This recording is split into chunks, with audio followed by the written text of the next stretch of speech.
안녕하세요. 오늘도 사연 살롱을 찾아주셔서 감사합니다. 저는 서울에 사는 30대 후반의 여성이에요. 사연 살롱을 들으시는 분들 중 결혼하신 여성분들은 결혼 전과 후가 어떠셨는지요? 올라오는 사연들 들어보면 저처럼 뒤통수 3개 맞으신 분들도 꽤 있는 것 같지만 다 그런 건 아닌 것 같아서요. 저나 사연 속 주인공들 분들처럼 3개 맞지는 않아도 조금씩은 전과 다르다고 느끼는 분들이 더 많을 거라고 생각이 되기는 해요. 저는 사촌 언니들하고 나이 차이가 꽤 나서 제가 어릴 때 결혼한 언니들이 몇 명 있었거든요. 언니들이 결혼 이야기, 시댁 이야기 하는 거 들어보면 참 결혼이라는 게 낭만이 없더군요. 전혀 로맨틱하지 않은 거예요. 그 영향 때문인지 저는 열정적인 사랑이나 두근거림 같은 것보다는 서로 취미가 같고 성격이 비슷해서 친구처럼 오래 재미있게 사는 게 더 좋다는 결혼관을 갖게 됐어요. 그런 사람 못 만나면 결혼 안 해도 그만이라고 생각했고요. 나한테 사랑한다, 너 없으면 못 산다, 이런 사탕 발린 말을 하다가 한눈 팔거나 마음이 식는 건 너무 싫었거든요. 그런데도 저는 결혼에 실패하고 말았네요. 제 신념대로 남자를 만나면 오래 잘 살 거라고 착각했었던 거예요. 그 사람은 취미가 잘 맞든 낯간지러운 말을 잘하든 그 사람 자체의 인성을 봐야 되는 거였어요. 정말 많은 걸 느끼고 경험했네요. 그럼 제 결혼이 왜 실패했는지 지금부터 본격적으로 이야기해 볼게요. 저는 애니메이션을 좋아해서 대학 때부터 애니메이션 동호회에 있었어요. 대단한 걸 하는 건 아니고 같이 모여서 좋아하는 애니메이션도 한 편씩 보고 그걸 주제 삼아 같이 밥도 먹고 술도 마시며 이야기하는 모임이었어요. 대학 졸업 후에는 뿔뿔이 흩어질 줄 알았는데 꽤 멀리 이사를 가거나 피치 못할 사정이 있는 사람이 아니면 웬만하면 2달에 한 번 정도 만나게 되더라고요. 꼭 애니메이션을 보는 게 아니어도 웬만한 학창시절 친구나 동기들 같은 사이가 된 거예요. 각자가 바쁘니 애니메이션을 진득하게 앉아서 볼 시간은 많지 않았고 술잔을 기울이며 사는 이야기를 하는 대로 초점이 옮겨간 거였어요. 그래도 명색이 애니메이션 동호회니까 2달에 한 번이라도 애니메이션을 보자는 말이 나왔어요. 그래서 회의 끝에 3달에 한 번씩 보는 걸로 했어요. 2달이라는 시간이 생각보다 꽤 금방 돌아오더라고요. 사회생활 하는 애들이 이리저리 치이다 보면 그날 애니메이션 보는 게 버거울 때도 있을 거라는 예상에 3달로 잡았죠. 아주 적절한 선택인 것 같더라고요. 어쩌다 한번 보는 거니까 동호회 사람들도 안 빠지고 더 잘 나왔고 추억의 애니메이션을 볼 때면 서로 좋아하는 캐릭터를 얘기하고 옛날 이야기도 하며 웃음꽃을 피웠거든요. 그러다가 1년쯤 지나서 새로운 멤버를 받게 됐는데 그중 한 명이 바로 제 남편이었어요. 저하고 좋아하는 장르도 같았고 장품에 대한 해석도 꽤 비슷했고 좋아하는 성우나 여러 가지로 잘 맞았죠. 그러다 보니 저희는 정말 많이 친해졌고 또 그렇게 1년을 지나서 저희는 본격적으로 사귀는 사이가 됐어요. 저희 집하고 그 사람 자취하는 데가 걸어서 10분 거리라서 더 친밀감을 느끼고 가까워졌던 것 같아요. 친정 부모님은 탐탁치 않게 생각했어요. 그런 사람 그만 만나고 좀 제대로 된 사람을 만나라고도 했죠. 나도 애니메이션 보잖아. 그럼 나도 제대로 안 된 거야? 애니메이션 동호회에서 만났다고 너무 편견 갖는 것 같은데? 너나 다른 사람들은 다 자기 직장 갖고 일하고 있잖아. 근데 그 정식이라는 남자애는 취준생이라며. 그럼 이야기가 다르지. 너보다 나이도 2살 위라며. 그럼 나이도 꽤 찬 건데 아직 취준생인 건 좀 아니지. 7급 공무원 준비하느라 그렇게 된 거래. 시험이라는 게 내가 원한다고 딱 붙고 그런 거 아니잖아. 다들 몇 년씩 기본으로 공부하더라. 애니메이션 보느라 공부 안 한 건 아니고? 엄마, 꼭 그렇게 말해야겠어? 나 고등학교 때 만화 봐도 그런 말 한 적 없으면서. 너는 네 할 일 잘하면서 볼 거 보고 놀 거 노니까 그랬지. 지금 나이가 몇인데? 여태 취준생이니? 엄마 아빠 입장에서는 당연히 불만스럽지. 하지만 저는 그런 걸 대수롭지 않게 생각했어요. 왜냐면 저희 동호회 사람들 전부 어떤 일이든 자기 앞가림을 하고 살았거든요.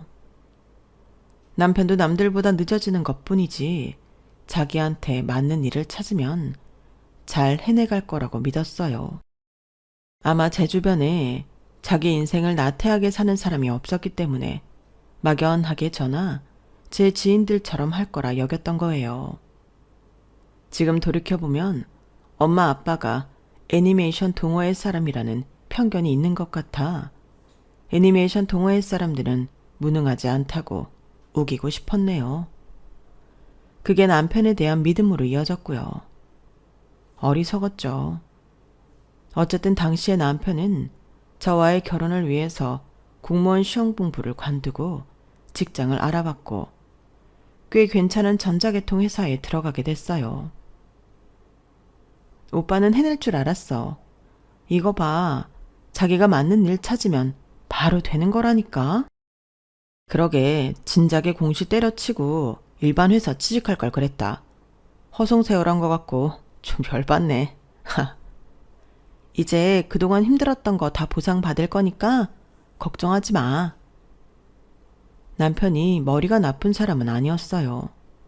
끈기가 부족한 게 문제라서 오랫동안 공부 못하는 걸 못 참는 것 같았는데 어떻게 몇 년씩 공무원 시험 준비를 했을까 싶더라고요. 하긴 머리도 좋고 대학도 괜찮은데 나왔으니 7급 볼 생각을 했던 거겠죠. 아무튼 저희는 이런저런 우여곡절 끝에 양쪽 집안의 허락을 받았어요. 사실 시댁에서는 반대가 없었는데 제가 남편하고 시댁 모르게 저희 가족을 설득하는 게 좀 힘들었어요. 남동생까지 반대를 하더라고요. 결국은 남편이 집에 와서 열심히 살 거라는 의욕을 보여준 후에야 부모님은 허락을 하셨어요. 남동생은 잘 모르겠으니 알아서 하라고 하더라고요. 아무튼 그 후 결혼 준비와 결혼식까지는 아주 무난했어요. 예물이나 집 문제 같은 것도 크게 없었고요. 사실 집은 제가 대학교 1학년 때부터 청약통장 부어놓은 게 있었고 재개발되는 아파트에 당첨이 되었어요. 그 아파트가 완공되고 2년 전세를 줬었기 때문에 그걸 빼고 저희가 들어가기만 하면 되는 거였기 때문에 큰 문제가 없었네요. 그래서 한동안 애니메이션 동호회 사람들이 남편 보고 장가 잘 갔다고 농담을 하기도 했어요. 집 문제로 신경 쓸 게 없었으니까요.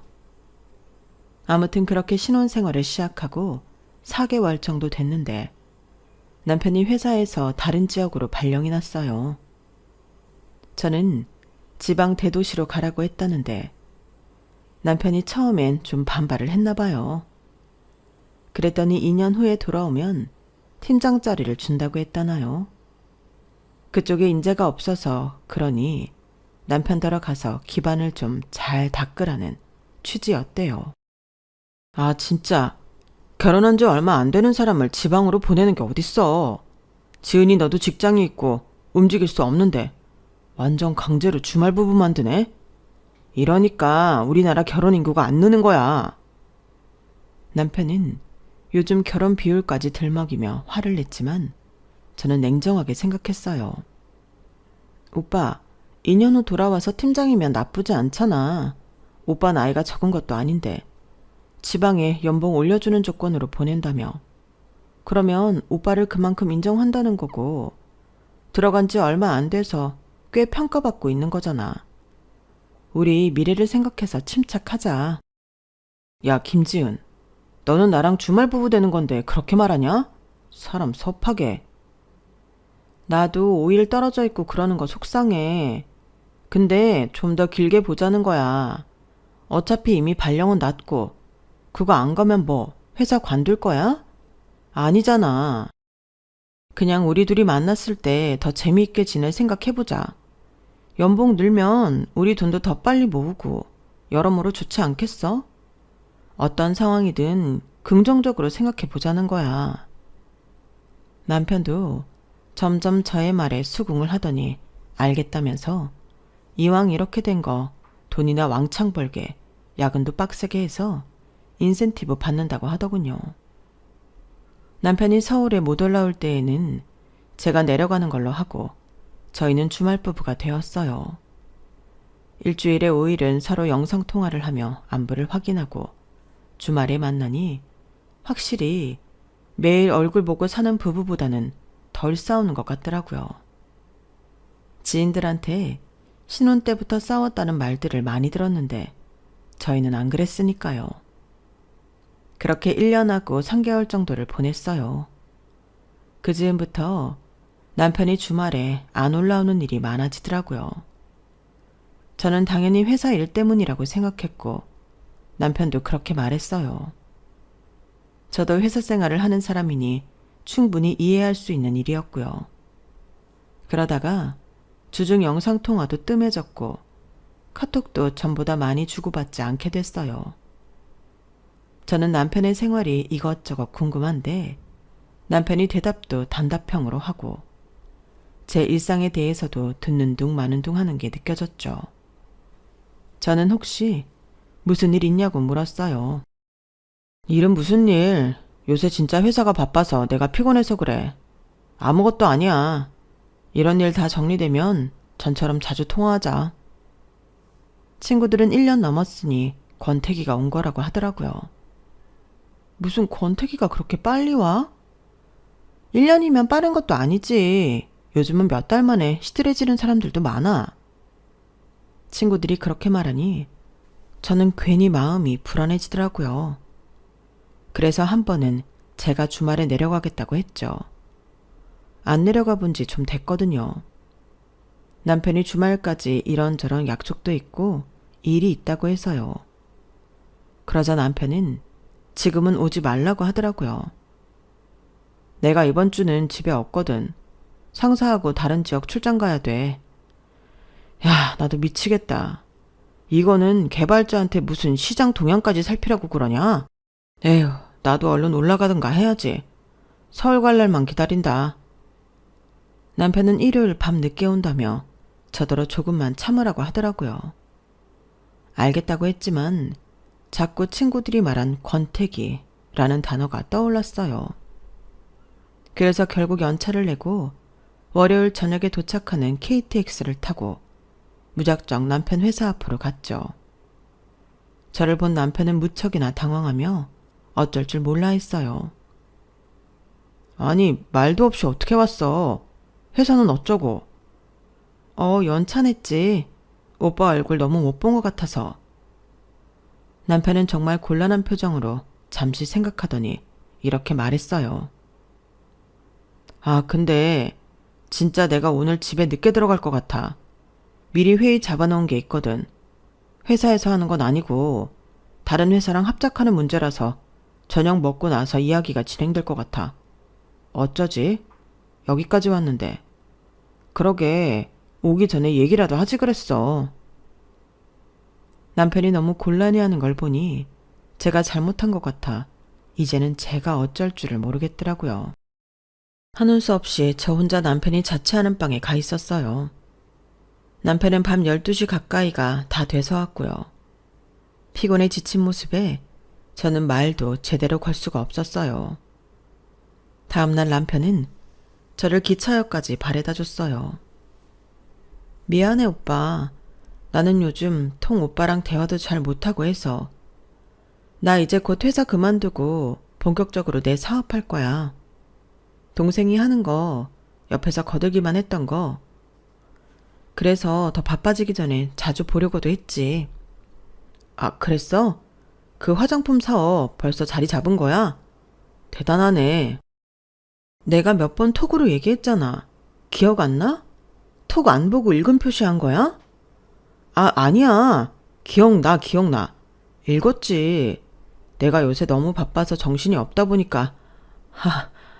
맞네. 이제 제대로 기억이 난다. 남편이 웃음으로 얼버무렸지만 저는 썩 기분이 좋지는 않았어요.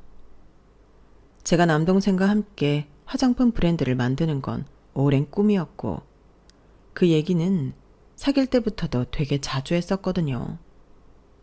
그때 남동생이 혼자 시작을 했고 저는 둘 다 사업에 뛰어들면 좀 위험하다 싶어 일단 회사를 계속 다니면서 홍보나 테스트 일을 하다가 자리가 잡히면 완전히 합류하기로 했으니까요.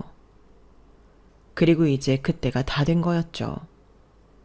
저야말로 시간 나는 대로 동생과 회의도 하고 아이디어 짜내고 SNS에 홍보도 하고 정말 바빴어요. 그럼에도 남편과의 관계가 소원해질까봐 노력한 건데 많이 섭섭하더라고요. 하지만 일에 치여 바쁜 사람한테 할 소리는 아닌 것 같아서 몸 건강히 잘 지내라고 했네요. 남편도 돌아오는 주말에는 서울에 오겠다고 했고요. 서울에 온 저는 얼른 정신을 가다듬고 앞으로의 일을 준비해야 했어요. 남편과의 사이의 찜찜함과 서운함은 일단 제쳐두고 회사에 사표를 냈고 동생 회사에 나갈 준비를 했어요. 사원이 15명 정도인 작은 회사였는데요. 제가 첫 런칭 때부터 회사에 자주 가서 함께 일했기 때문에 다들 잘 알고 있었어요. 제가 입사해서 마케팅을 맡는다고 해도 뭐라 할 직원 없었고요. 바로 다음 주부터 회사 나갈 준비에 바쁘긴 해도 남편 일이 신경 쓰였어요. 하지만 남편은 오겠다던 주말에도 오지 않았고 저는 화가 좀 났죠. 그래서 톡으로 감정 표현했고요. 못 오면 못 온다. 톡 하나 남기는 게 그렇게 어려워? 얼마나 바쁘길래 그래? 나보다 더 바빠? 나는 뭐 시간이 남아서 오빠한테 허구한 날 전화하고 톡하는 줄 알아? 아무리 부부라지만 너무하네. 그러고 나서 늦은 시간에 잠이 들었는데 날도 안 밝은 새벽에 거실에서 사람 소리가 들리는 거였어요. 처음에는 무서워서 방문을 살짝 열고 밖을 살폈는데 보니까 남편이더라고요. 남편이 캐리어에 보스턴 백까지 들고서 그 시간에 온 거였어요. 오빠, 무슨 일이야? 이 짐은 다 뭐고? 지은아, 나 이번 주부터 서울에서 일해. 지난주 너 가고 이틀 있다가 갑자기 결정돼서 이것저것 정리하고 올라오느라 너무 바빴어. 그랬구나. 나는 그런 줄도 모르고 섭섭해서 톡으로 한마디 한 건데. 톡? 카톡 보냈어? 미안. 내가 요즘 카톡 볼 시간도 없어서. 남편은 그때 핸드폰을 꺼내서 카톡 확인하더니 엄청 미안한 표정을 짓더라고요. 진짜 미안해 지은아. 내가 어떻게든 잘해서 서울 와서 연봉 좀 올려보겠다고 한 게 너를 많이 섭섭하게 했나 보다. 앞으로 같이 있을 거니까 더 잘할게. 좀 봐주라. 응? 그런 말이 어딨어. 나야말로 사정도 모르고 화내서 미안해. 저와 남편은 그날 오랜만에 함께 맥주 한 잔을 나눴는데요. 배달앱에서 그 시간까지 영업하는 야식집을 찾아 닭발에 몇 가지 안주도 주문했고요. 저도 남편도 그동안 못한 말들을 나누면서 오붓한 시간을 가졌어요. 남편은 하루만 쉬고 다음 날부터 출근한다고 해서 방에 들어가 잤고요. 저는 야식을 먹고 바로 준비를 하고 회사로 나왔네요. 내심 안심이 되고 불편했던 마음도 해소가 되어 후련했어요. 혹시라도 남편이 딴 마음을 먹은 게 아닌가? 나 모르는 무슨 비밀 같은 게 있나 걱정을 했었거든요. 남편이 서울로 올라오고 나니 생활 패턴에도 여러 변화가 생겼어요.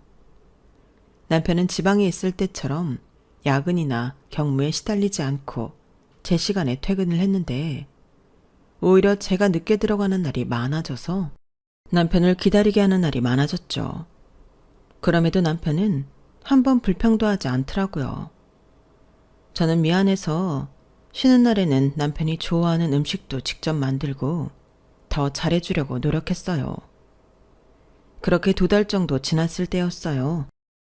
어느 날 집에 돌아오니 남편이 식탁에 얼굴을 파묻고 엎드려 있더라고요. 오빠, 왜 그래? 어디 아파? 아, 지은이 왔구나. 지은아, 나 어쩌지? 나 회사에서 정신건강검진 받으라고 해서 지난주에 받았었는데 결과 나왔거든. 근데 내가 감면 우울증이래. 겉으로 잘 지내는 척 밝은 척하는 우울증 말이야. 좀 심각해서 회사에서 강제 휴직을 권하네. 내가 그런 병에 걸리다니 믿기지가 않아. 저는 너무 놀라 가슴이 철렁했지만 아무렇지 않은 척 오빠를 위로했어요. 오빠 지방 내려가서 너무 열심히 일했나 봐. 그럴 것 같았어. 사람이 좀 쉬면서 일해야 되는데 그 회사가 너무 혹사하더라. 괜찮아. 오빠 그냥 쉬어. 휴직해. 내가 잘 버는데 뭐가 문제야. 정말이지? 나도 네가 돈 버니까 좀 쉬고 싶다는 생각도 들더라. 이런 가면 우울증이라는 병까지 걸리면서 일하고 싶지는 않고. 그럼 너 믿고 쉴게. 그럼 괜찮아. 오빠는 얼른 건강해질 생각만 해. 그리고 가면 우울증이건 무슨 우울증이건 그런 것도 다 질병이야. 약 먹고 쉬면 낫는 거래. 이상한 거 아니니까 괜한 생각하지 말고. 내일 나랑 같이 병원 갈래? 내가 회사에 좀 늦게 나간다고 말할게. 나 임원이라 시간 조정은 좀 자유로워. 아니야. 나 회사에서 지정해준 데 있거든. 거기 가면 되고. 다 큰 어른이 부인 손잡고 병원 가는 거 아직은 쪽팔리다. 나 혼자 갈 수 있어. 걱정하지 마. 남편이 애써 의연한 모습을 보이는 것 같아 미안하고 짠했어요. 저렇게 힘들 때까지 노력했는데 제가 그걸 몰라주고 혼자 의심하고 화냈다는 것에 죄책감도 느껴졌었고요. 남편은 바로 회사를 안 나가고 집에서 쉬었고 저는 우울증에 도움이 되는 건 뭐든 해보려고 노력했네요. 하지만 남편은 갈수록 저한테는 관심이 없는 것 같고 혼자 애니메이션을 보거나 게임을 하거나 아니면 서재방에 들어가 문을 잠궈 놓고 혼자 뭔가에 몰두해 있기 일쑤였어요. 오빠, 오늘은 좀 어때? 밥은 잘 먹고? 내가 오빠 좋아하는 오징어 무침 해놓고 나갔는데 새벽 배송 받아서 바로 했는데 먹어봤어? 아, 몰라. 배달시켜 먹었어. 집밥 먹지. 배달 음식보다 집밥 먹는 게 몸에도 정신 건강에도 더 좋다는데. 노인네 같은 소리 좀 하지 마. 요새는 배달 음식도 엄청 신경 써서 잘하거든. 잔소리 좀 그만할래? 네 잔소리 때문에 내가 더 아픈 것 같아. 네가 음식을 하든 말든 네가 좋아서 해놓고 왜 나한테 먹었냐 안 먹었냐 말이 많아. 그러려면 하지 마. 누가 해달랬냐? 신경질적이고 짜증이 많고 우울증 증상이라길래 저는 이게 다 병 때문이라고 생각하며 참고 넘겼어요. 솔직히 사업하면서 새벽같이 밥 해놓고 음식하고 나가는 거 정말 쉽지 않은 일이더라고요. 그럼에도 저는 그 누구의 위로도 받지 못하고 혼자 다 감내해야 했어요. 대학 들어가고서부터 부모님한테도 우는 소리 해본 적 없었기 때문에 친구들한테도 말할 생각을 못했죠. 저야말로 우울증이 올 것 같아 울적한 날들이 이어졌네요. 그러길 몇 달이 갔는지 몰라요. 저한테 낯선 전화가 한 통 걸려왔는데 남편의 직장 동료였어요. 저도 몇 번 본 적 있는 사람이었지만 전화가 온 건 너무 뜻밖이었어요. 이지은 씨, 저 기억하시려나요? 김정식 대리랑 몇 번 같이 봤는데요. 박상민입니다. 네, 기억하죠. 박상민 주임님. 제 직책까지 기억해 주시네요. 이제 팀장입니다. 아, 그렇군요. 제가 잘 몰랐네요. 박상민 팀장님, 그런데 어쩐 일이세요? 순간 이상한 느낌이 들었어요. 남편이 서울로 올라올 때에는 팀장을 달 거라고 했는데 팀장이 남편 동료라고 했으니까요. 어쩌면 남편이 휴직계를 내면서 저 사람이 팀장이 된 건가 하는 생각도 들었어요. 시간 좀 내주실 수 있으세요? 드릴 말씀이 있습니다. 뭔가 안 좋은 예감이 들었지만 박상민이라는 사람의 목소리가 워낙 진지하고 심각해서 안 된다는 말을 못하겠더라고요. 게다가 남편 말고 저만 보자는 말을 덧붙이는데 이건 분명 뭐가 있다 싶었어요. 혹시 회사에서 우울증 직원 더는 못 기다린다고 퇴사 권고 같은 거라도 하려는 건가 싶더군요. 하지만 직접 만나 들어본 이야기는 정말 제가 상상도 해본 적 없는 내용이었어요. 그래도 제가 지은 씨랑 안면도 있고 회사에서는 김대리랑 친분이 있어서 조치가 내려오기 전에 알려드리는 게 맞다고 생각했어요. 아무것도 모르시는 것 같아서요. 그 사람 가면 우울증 때문이죠. 회사 쉰지도 5개월 되어가니까 무슨 말이 나오나요? 혹시 퇴사하래요? 역시 예상했던 대로 아무것도 모르시네요. 박상민 씨는 한숨을 푹 내쉬더니 차분하게 말을 이어갔어요. 그 말을 듣는 저는 점점 놀라 저절로 입이 벌어졌고요. 남편은 처음부터 회사 일에 여러 실수를 냈고 지방에 가기 전 결정적인 체크를 하지 않아서 하마터면 거래처에 손해를 입힐 뻔했었대요. 그래서 지방으로 가게 된 거였는데 거기서 코인에 손을 댔다는 거였어요. 아무런 제재도 없는 곳에 혼자 시간이 많다 보니 이런저런 게임만 하다가 어느 날부터 코인을 했다고요. 조금 수익이 나니 완전히 거기에 미쳐서 올인하다가 완전히 망했고 그때부터 수렁에 빠졌다는 거였어요. 그러다가 회사 돈을 조금 빼돌려 코인에 또 넣었는데 폭삭 떨어졌고 남편은 회사에 그 일을 들켜서 그날로 해고됐다는 거였어요. 그래서 집으로 올라온 거라고요. 그럼 우울증이 아니라고요? 집에서 혼자 핸드폰 보고 서재에서 꼼짝 안 하고 하는 것도 전부? 아마 코인 때문일 거예요. 서울 와서는 뭘 했어요? 계속 우울증이라고 하고 집에 있었던 거예요? 아니, 처음에는 갑자기 서울 발령 났다고 해서 저는 거기 간 것도 돌아오면 팀장 다는 걸로 알고 있었어요. 그래서 저는 당연히 팀장으로 회사 가는 건 줄 알았는데요. 2달이나요. 그러다가 회사 정신건강검진에서 가면 우울증이 나와서 휴직 권고받았다고. 저는 미처 말을 다 잊지 못했어요. 비틀거리며 자리에서 일어난 저는 몇 발자국 못 가서 기절을 했고 다시 깨어난 건 병원 응급실이었어요. 너무나 충격이 컸던 탓이죠. 박상민 씨가 옆에서 걱정스럽게 저를 지켜보더라고요.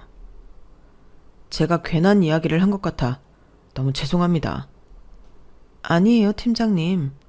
팀장님 아니었으면 저 까맣게 모르고 지냈을 거예요. 코인 회사 돈 썼으면 문제 아니에요. 실은 그게 중요한 이야기였는데 지금 충격받으셨는데 제가 계속 말씀드려도 될지 모르겠네요. 빨리 아는 게 낫죠. 그냥 말씀해 주세요.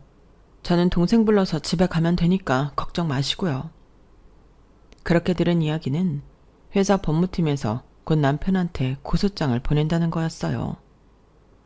박상민 팀장님이 며칠 전 남편한테 연락해서 이야기를 해보니 저한테 말을 한 것 같지 않아 마음에 걸렸다고 하네요. 그래서 가만히 있다가 날벼락 맞는 것보다 알려주는 게 좋을 것 같아 오지랖 부린 거라고요. 저는 바로 동생을 불렀고 동생도 사정 이야기를 다 들었어요. 기가 차서 말을 못하더라고요.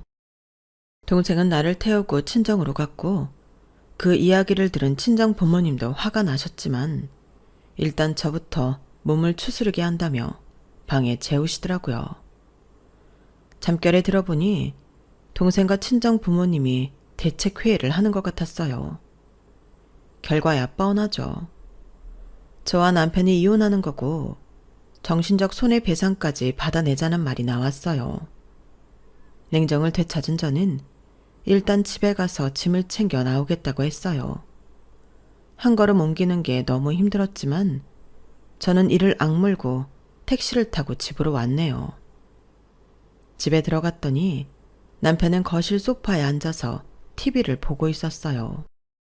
아침부터 캔 맥주에 오징어를 먹으면서요. 생각해보니 우울증 환자는 술을 마시면 안 되는데 저렇게 태연하게 맥주를 들이키고 있다니 사람을 얼마나 물러봤으면 저런 행동을 할까 싶어 화가 치밀었지만 한편으로는 이딴 인간하고 더는 한마디도 섞고 싶지 않더라고요.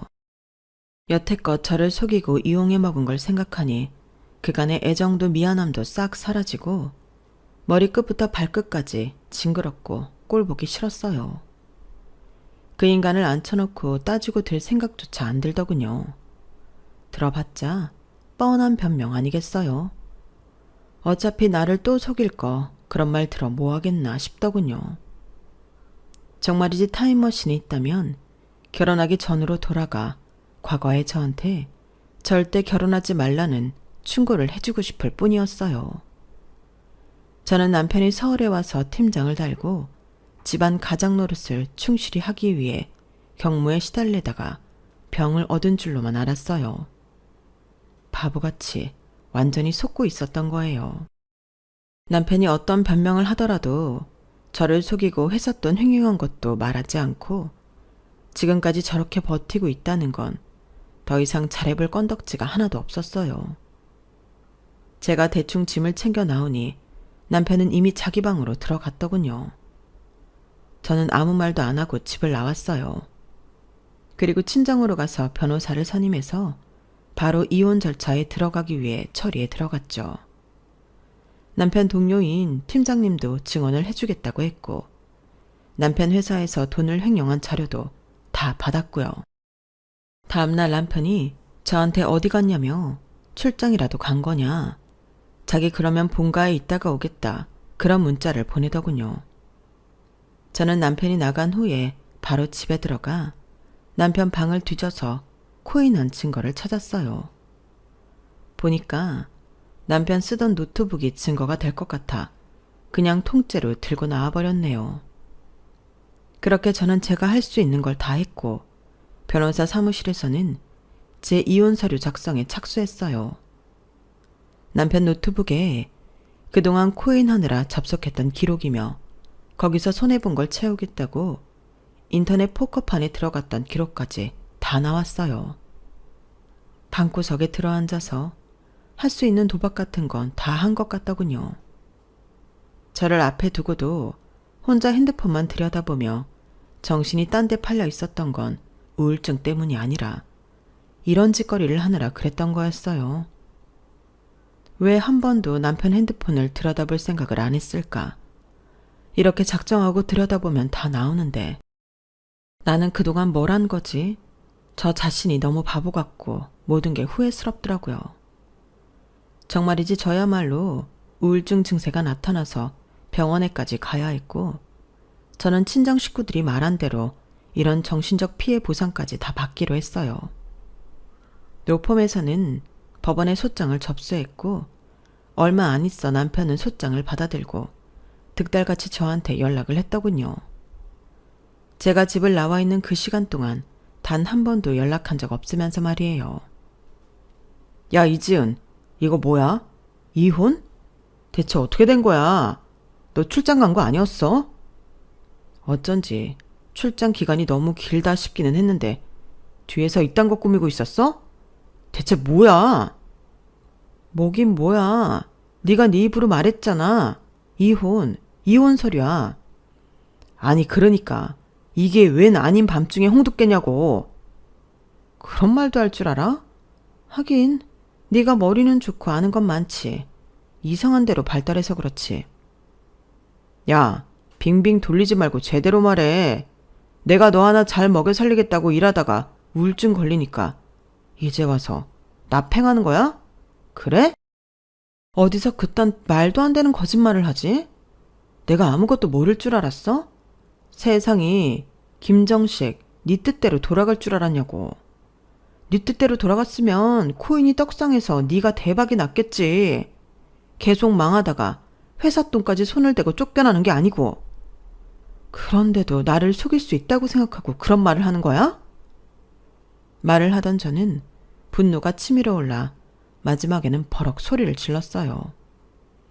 남편은 제가 전에 없이 소리를 막 지르자 놀랐는지 말을 못하더군요. 저는 전화를 그냥 끊어버렸어요. 걸려오는 전화도 받지 않았고 톡으로 자기가 다 사정 설명한다면서 말도 안 되는 소리를 하길래 다 차단해버렸죠. 그랬더니 다음날 출근길에 제 앞에 나타났더라고요.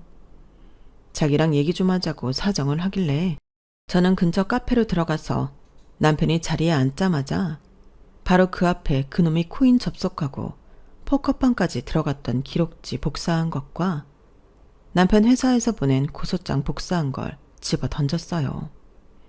혹시나 해서 제가 전부 복사해서 따로 갖고 있었거든요. 그걸 본 남편은 입을 해 벌린 채 얼굴이 하얘져서 아무 말도 못하더군요. 더 이상 무슨 말이 필요해. 나를 감쪽같이 속이고 회사에서 잘린 걸 가면 우울증이라고 속여서 집에서 내 돈으로 놀고 먹고 그렇게 살 생각이었잖아. 지은아, 내 말 좀 들어봐. 나도 이럴 생각은 아니었어. 모든 범인들이 하는 말이 그거지. 이럴 생각은 아니었다. 실수였다. 나는 정말이야. 정말 실수였어. 다 바로잡으려고 했어. 시간이 필요했을 뿐이지. 시끄러. 제가 꽥 소리를 지르자 남편은 깜짝 놀라서 입을 다물었어요. 저는 화를 간신히 눌러 참느라 부들부들 떨었고 그런 제 모습에 남편은 약간 기가 죽어 눈치를 보더군요. 너 각오해. 내가 가만 안 둬. 그렇게 카페를 나오고 있는데 남편은 호다닥 내 앞으로 뛰쳐나오더니 무릎을 꿇고 양손을 싹싹 빌며 잘못했다고 하더군요. 금세 눈에 눈물을 그렁그렁 하면서 말이죠.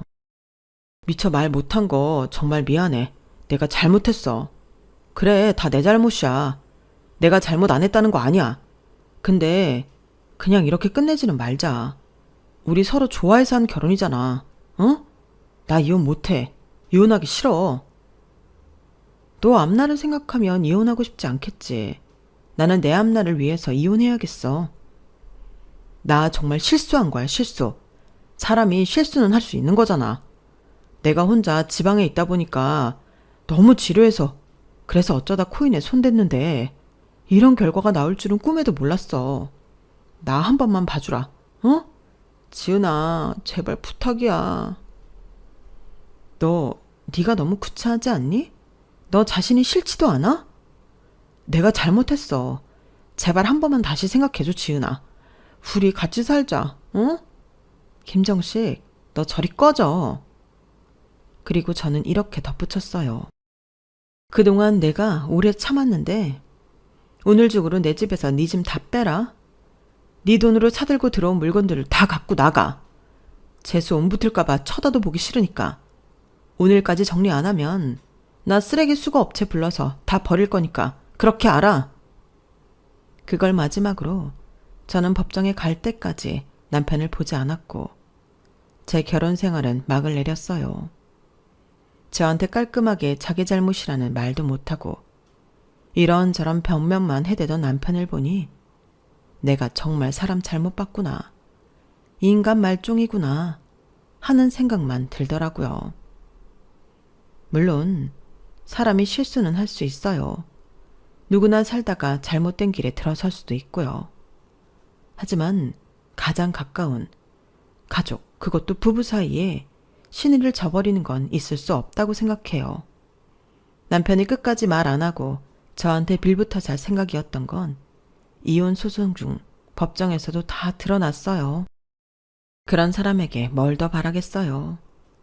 하루라도 빨리 정리하는 게 제 인생과 자신에게 죄를 덜 짓는 일이었네요. 남편이 불쌍하기도 했어요. 하지만 그게 제가 느꼈던 배신감을 밀어낼 만큼은 아니었고 더 이상 정도 없고 남자로도 좋아할 수 없었어요. 그저 나락에 떨어진 인간이 안 됐다는 정도의 치근함이었죠. 그리고 저는 남편보다 제가 더 불쌍했네요. 그런 인간한테 홀딱 속아서 새벽부터 밥 차리고 맛있는 거 해주고 잘해주려고 노력했던 제 자신이요. 그리고 길고 지루했던 이혼 소송은 잘 마무리가 되어 남편은 제게 위자료와 정신적 손해배상까지 해야 했어요. 그 바람에 시댁까지 빚을 지게 됐다고 하지만 저는 한 발도 물러서지 않고 다 받아냈어요. 남편이 그렇게 되기까지 시어머니도 시아버지도 어느 정도 알고 있으면서 저한테 한마디 해주지 않았다는 걸 알게 됐거든요. 정말 뻔뻔하기 짝이 없는 집안이죠. 지금 와서 보면 다 한바탕 꿈만 같고 내가 겪은 일 맞나 싶기도 해요. 그렇게 제 인생의 완벽한 흑역사의 시간이었네요. 다시는 생각하고 싶지 않을 만큼요. 하지만 이런 식으로 제 마음을 표현하고 나면 치유가 될 수도 있다고 하길래 용기 내어 사연을 보내봤어요. 인생에 원래 나쁜 일만 있는 게 아니라잖아요. 저런 일을 겪는 와중에도 동생과 하는 화장품 사업은 순항을 거듭해서 동남아시아에 수출도 하게 됐어요. 제가 앞으로 또 다른 남자를 만나고 그 사람을 믿고 결혼까지 하게 될지는 잘 모르겠네요. 그럴 수도 있고 아닐 수도 있겠죠. 어떤 일이 다가오건 간에 저는 제 인생을 충실히 살아가려고 해요. 그게 저 자신을 위해 가장 좋은 일 같아요. 제 이야기는 여기까지예요. 끝까지 들어주신 분들 모두 감사드려요. 행복한 날들 되세요. 여러분, 사연 댓글에 응원과 현명한 점 부탁드려요. 좋아요와 구독은 저에게 큰 힘이 됩니다. 오늘도 좋은 일 가득하세요.